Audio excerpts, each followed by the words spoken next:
হামজার পথ ধরে এবার বাংলাদেশের জার্সি গায়ে খেলতে আগ্রহী বাংলাদেশি বংশোদ্ভূত কানাডিয়ান ফুটবলার সামিত সোম। বাফুফের সহসভাপতি ফাহাদ করিম জানিয়েছেন, শুক্রবার রাতে তার সাথে বিস্তারিত আলোচনা হবে। এদিকে জাতীয় ফুটবল দলের সাবেক অধিনায়ক আমিনুল হক বলেছেন, প্রবাসীরা খেললে ফুটবলের সাময়িক আগ্রহ বাড়ে, তবে দীর্ঘমেয়াদে উন্নতি করতে হলে ঘরোয়া ফুটবলের অবকাঠামোর উন্নতি করতে হবে। মানিক মাহমুদের রিপোর্ট। বাংলাদেশের ফুটবলে এক বিপ্লবী ঘটিয়েছেন হামজা চৌধুরী।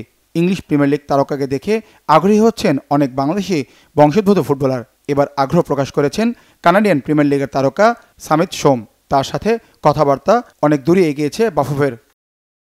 আলোচনা সফল হলে শুরু হবে তাকে দলে পেতে পাসপোর্ট তৈরি সহ আনুষঙ্গিক প্রক্রিয়া। এবছরই সামিতকে লাল সবুজ জার্সি গায়ে দেখা যাবে আশা বাফুফের সহসভাপতি ফাহাদ করিমের। সমিত সোম কনফার্ম করেছে, আমার সাথে সরাসরি যোগাযোগ হয়েছে হোয়াটসঅ্যাপের মাধ্যমে, মেসেজের মাধ্যমে, যে উনি ইনশাল্লাহ ইচ্ছা পোষণ করেছে, উনি খেলতে চান। এখন উনি নিজেই বলেছেন যে ডিটেল আমার সাথে আলাপ করবে। তো আমরা হয়তো আজকে রাতে মোস্ট লাইকলি অথবা লেটেস্ট আগামীকাল একটা জুম মিটিং করব।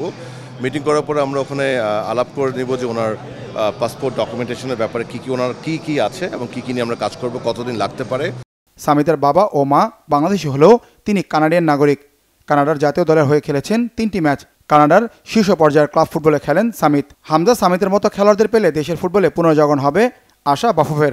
আবার যখন ওনার সাথে আমি জুমে বসবো তখন বুঝতে পারবো যে উনি কোনটা খেলতে পারবেন না, ওনার প্রেফারেন্স কী, এবং ইন দ্য মিন টাইম প্রসিডিউরালি কতদিন সময় লাগবে, সব কিছু মিলিয়ে আমরা বুঝতে পারবো। হয়তো আগামী আমার মনে হয় 1-2 দিনের ভিতরে আমরা জানতে পারবো যে ওনাকে আমরা কোন ম্যাচের জন্য পেতে পারি ইনশাল্লাহ। এখন পর্যন্ত উপমহাদেশেরই সবচেয়ে বড় তারকা হামজা। তবে প্রবাসীদের এনে চমক দেখানোর চাইতে দীর্ঘমেয়াদে উন্নতির জন্য ঘরোয়া ফুটবলে বেশি মনোযোগ দেওয়া উচিত মনে করেন জাতীয় দলের সাবেক অধিনায়ক আমিনুল হক। বাংলাদেশি বংশোদ্ভূত অনেকেই বিদেশ থেকে বাংলাদেশের হয়ে খেলার আগ্রহ প্রকাশ করছেন বা সেটার একটা পাইপলাইন তৈরি হয়েছে, বাট সেটা তো একটা সাময়িক সমস্যার সমাধান হবে। কিন্তু ইন দ্য লং রান বাংলাদেশের ফুটবলকে যদি আপনি একটি ভিত্তি সুসংগঠিত ভিত্তির জায়গায় নিয়ে যেতে চান, তাহলে আমাদের গ্রাসরুট লেভেল থেকে অনেক ফুটবলার তৈরি করতে হবে। বাংলাদেশি বংশোদ্ভূত ফুটবলার হিসেবে প্রথম জাতীয় দলে পা রেখেছেন জামাল ভূঁইয়া। তার পথ ধরে এসেছেন ফিনল্যান্ড প্রবাসী তারিক কাজী।